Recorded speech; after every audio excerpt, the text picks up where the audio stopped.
When the power of God is there, where there is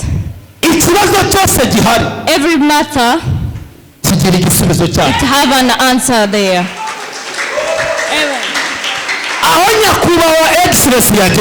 Where his measure is there, every matter where there is, have an answer of it. That is a person in the praise of the God for the what God brings in him or her.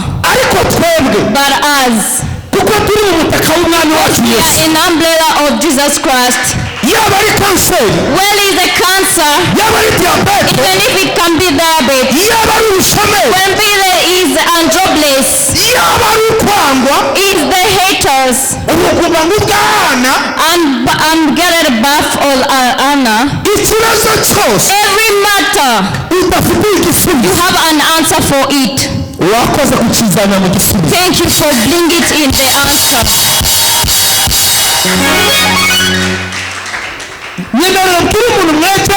Please allow me to tell your neighbor,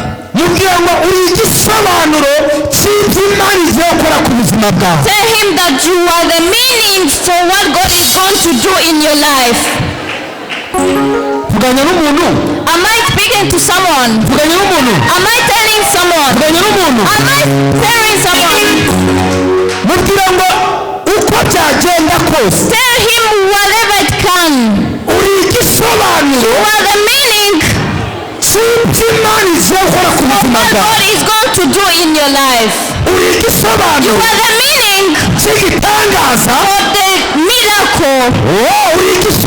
You are the meaning for the wins in your life. Am I speaking to someone on? Amen. Amen. Amen. Amen.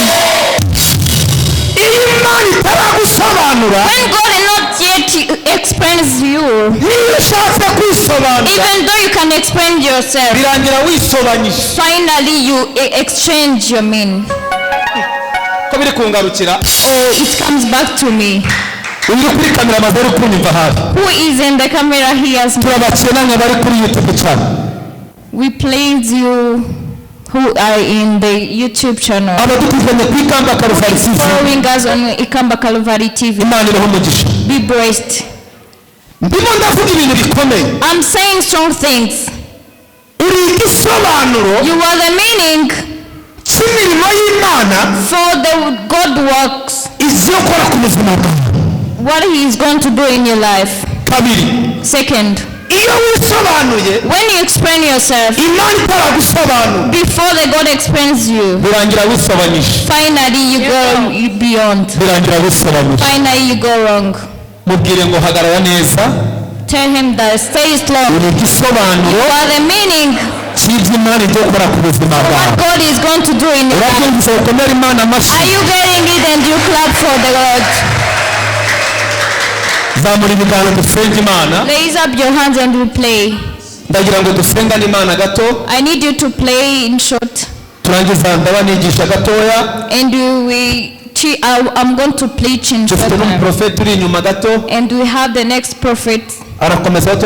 She's going to continue where we be. And tell your neighbor that the stage of your tears, the stage of your tears is going to be equally for what God is going to do in your life.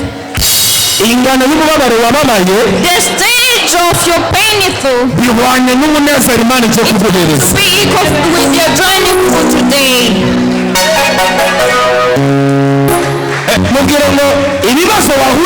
Tell him that your matters that you is equal to your answers God is going to pretend to you this evening. Hello.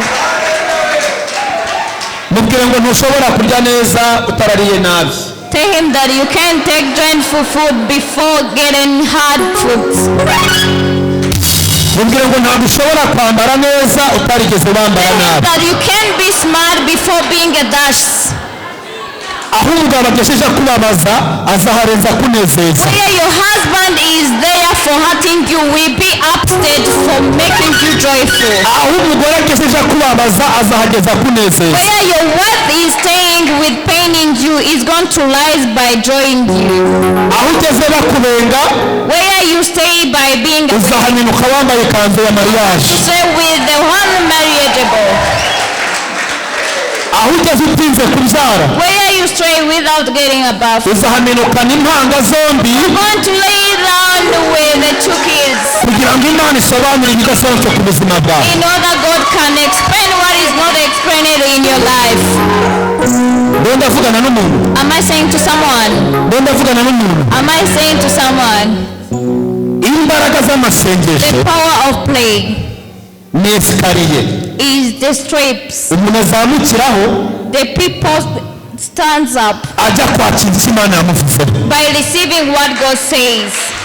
Iyo umuntu avuye mu masengesho, when the people turns back from the prayer, aba avuye mu bisubizo. is really moving to the answer. Iyo umuntu akomeje gusenga, when the people follows to play, aba ari kwerekeza aho Imana yamuvuzeho. going through the weather, the promises of God. Mubwira ngo wakoze kuzi. Say that thank you for coming. Imana imuhe umugisha. Be blessed. Uwararitse wese Imana imuhe umugisha. Everyone who welcomes the people to come here, be blessed. Kandi Imana ikugirire neza. And be well upon by God. Zamura ibiganza. Raise up your hands. Tanga Umwami Yesu. Say, Jesus, ndagushimye. I place you. Ku buzima bwanjye buri mu biganza byawe. For my life is in your hand. Ndagushimye kutigeze undekura. And I praise you that you didn't get me away. Ntabwo wemeye kuntanga. You didn't make me away mu maboko y'abanzi banjye. in the arms of my enemies. Ndagushimiye ku isaha ngihagaze mu buntu bwawe. Amen.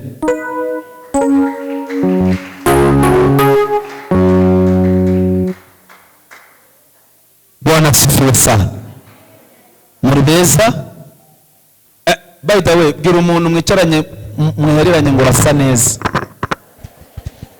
Bwira ngo umushumba araguhobeye urasa neza. Say that the professor is hugging you that you are. Igihe ninjiraga hano, when I was entering here, zamuraho volume gato. Igihe ninjiraga hano, when I was entering here, numvisha harimo ubuntu bwinshi. I get that numvisha harimo presence y'Imana cyane. Igihe mame yigishaga, nakomeje kubona kandi ubuntu bw'Imana bukomeza kwiyongera. When the pastor was here, I continue seeing that the presence of God is adding upon here. Igihe Damuru nawe yarahagaze aha, when Damuru was here, nawe numvisha ubuntu bukomeza kwiyongera. I continue that the presence of God is here. Twizeye ko turaza gusoza.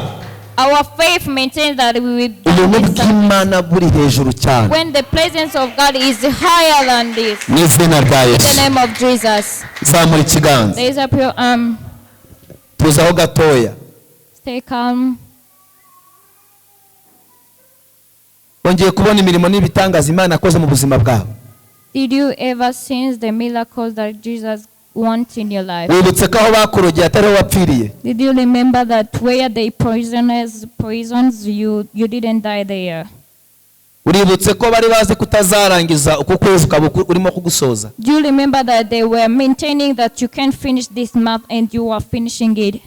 Kuri ubwo bwiza bw'Imana. Includes that holy full of Jesus. Iyo ukuriye intsinzi y'Imana ku buzima bwawe. When you welcome it around the every power and winners of God in your life, utangira kubona intsinzi ruta iyo wabonaga ku buzima you bwawe. start to see the winners more than you have been seeing it. Iki ni igihe cy'ubutsinzi ku This buzima is bwawe. the time of being a winner. Uributse? Are you remember? Ubonye imirimo n'ibitangaza Imana Are you yakoze. seeing all the God's work? ubonye uburyo Imana yakurinze umugongo. Do you see the way that the God removes you all the sicknesses? ubonye uburyo Imana yakurinze mu nda. Are you seeing that stomach God removes in your life? uributse uburyo Imana yakurinze ibitaro. Are you getting the Jesus removed the hospital in front of you? uributse uburyo Imana yakurinze impyiko. Are you remembering that Jesus removes you the kidney above your life? urabikuriye ko imbaraga warwanaga nazo uyu munsi zitakigushoboye. The power of the whalers and evils can't get you now. ntabwo ari papa wabikora. That is not the power of your father. sina mama wawe. Even your mother. sina umugabo wawe. Even your husband. sina umukunzi wawe. Your ni Yesu watsinze ku musaraba. That is the Jesus Christ who wins in the cross.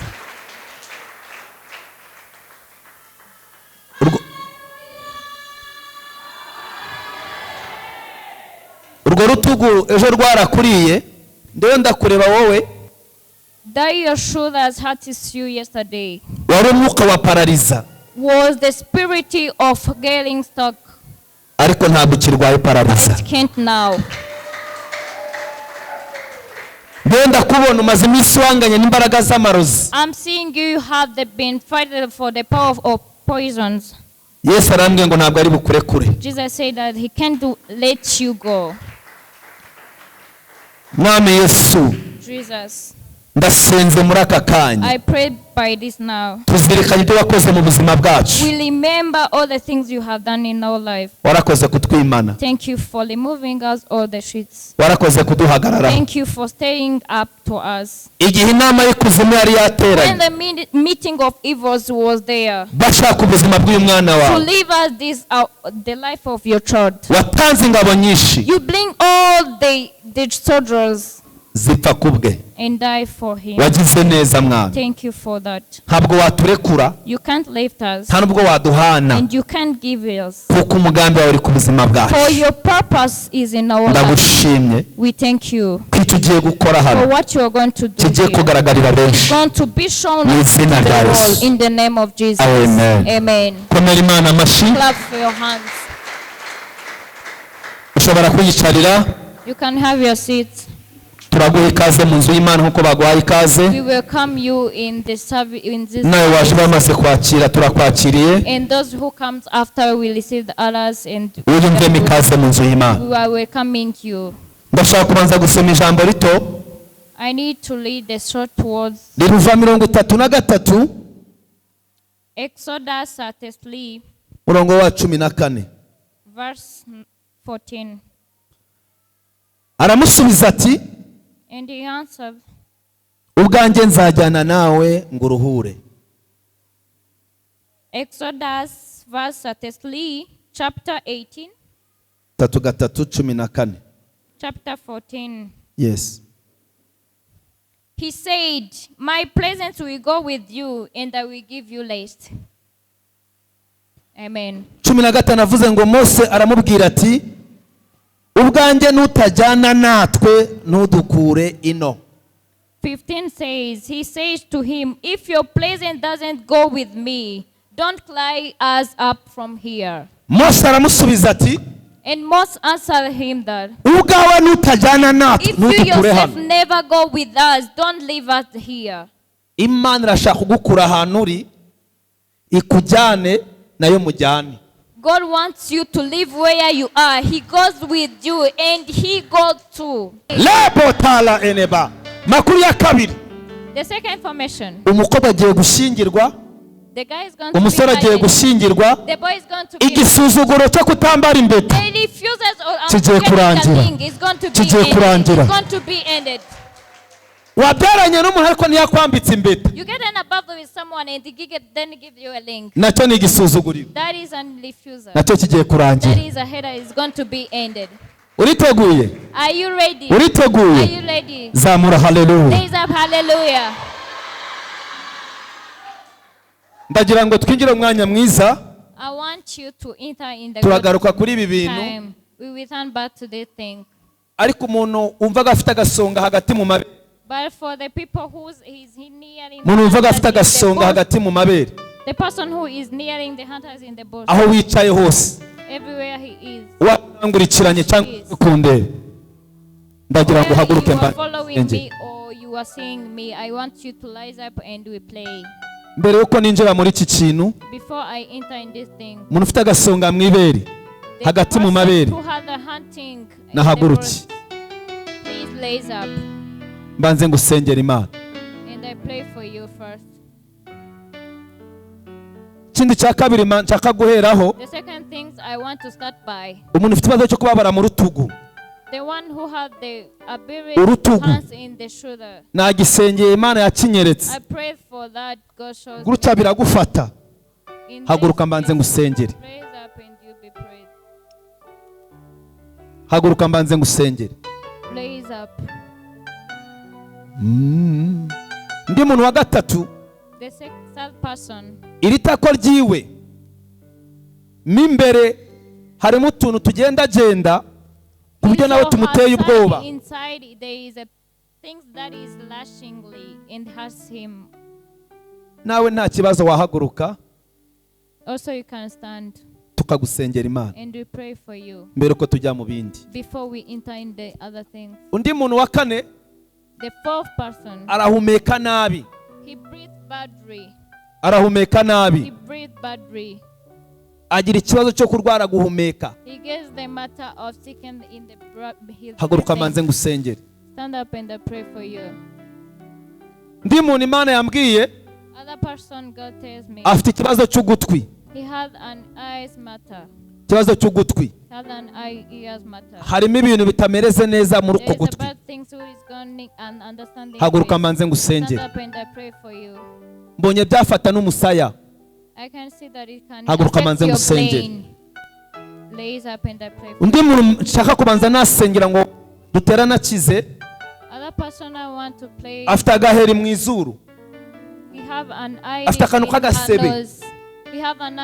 Mbonye kavamo ikindi kibazo. Ushobora guhaguruka tugasenga Imana.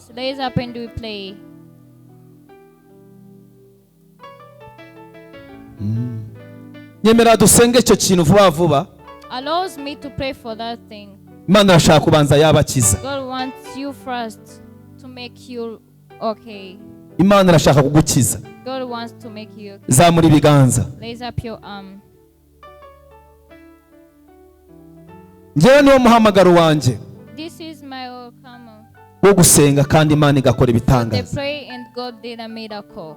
Nyemerera utambuke. Allows me to come in front. Tambuka ngusengera Imana. Allows me to come in front and I pray. Vamune butambuke imbere ngusengera Imana. Move your desks and come in front. Winuhure na dogiteri witwa Yesu. Come and meet the doctor who called Jesus. Tambuka. Come. Kuko ubona ujya kwa muganga nabasebye. To see you out. Kuko ubona ujya kwa muganga nakumva mbabaye. I can be ashamed. Ntabwo Imana ishaka kurwara. God don't want you to be sick. Yo, Imana iragukunda cyane. God loves you. Oh, tate. Imana iguha umugisha. Imana igufiteho umugambi. Uzatega urugori rw'icyubahiro. Imana irambwiye ngo hari induru cyangwa urusaku. Imana yashize impundu mu rubyaro rwawe. Imana ikozemo ikintu kizatuma duhaguruka koza ko gushyigikira.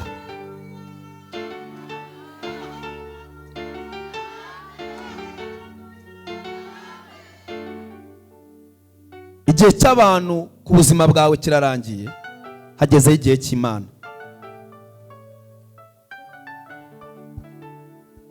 Hari ibintu Imana igiye kuzuza ariko ibyujurije muri wowe, kugira ngo icyakubabaje kigire finale.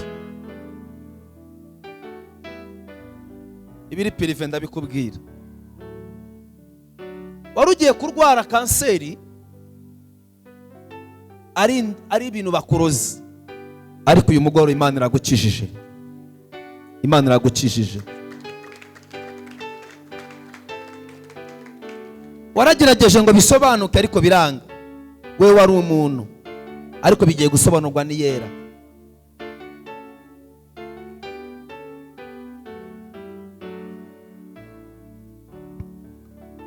Byiringiro byawe ntibishingire ku kintu ubona, bishingire ku Mana utareba, kuko nigiye gusobanura ibidasobanutse. Ibiro byawe Satani yagiye abitwara, ugenda ushonga ariko Imana iramwe ngo Satani agarukiyaho kugira ngo ubuzima bwawe bugaruke. Urumeze nkaho upfundikiwe ahantu, ariko uyu mugoroba Imana iramwe iraza kugundura. Yemera dusenge. Satani amaze iminsi yifuza kukwivuga hejuru. Imana irambwiye ngo buri kintu cyose wageragezaga gukora cyangaga nticyashobokaga, wowe zamura ikiganza. Imana irambwiye ngo watakaje agaciro, ugatakaza utakagombye ugatakariza, ariko Imana irambwiye ngo ubwire imbaraga zakurwanyije zigiye gushirira mu nyanja.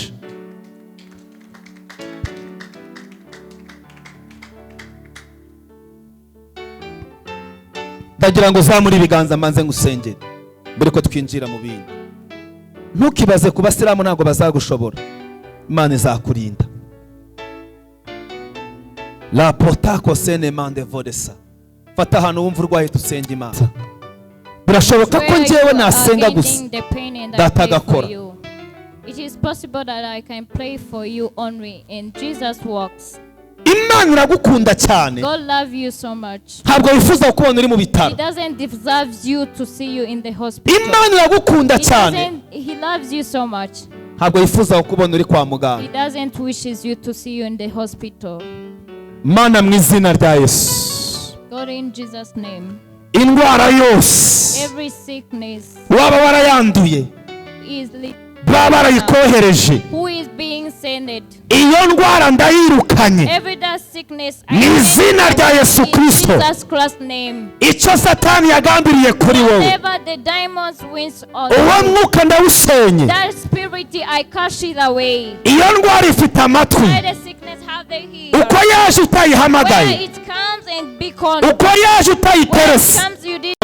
Everything that ibigenda mu matwi, ibigenda mu gatuza, ibigenda mu mavi, ibigenda mu maraso, biduhira mu matwi, imbaraga za diabete, imbaraga za hepatite, mwuka wo kurwara umugongo, mwuka wo kurwara mu gatuza, buri kintu cyose cyakugejeho utagishaka, ndavuze ngo nikigende.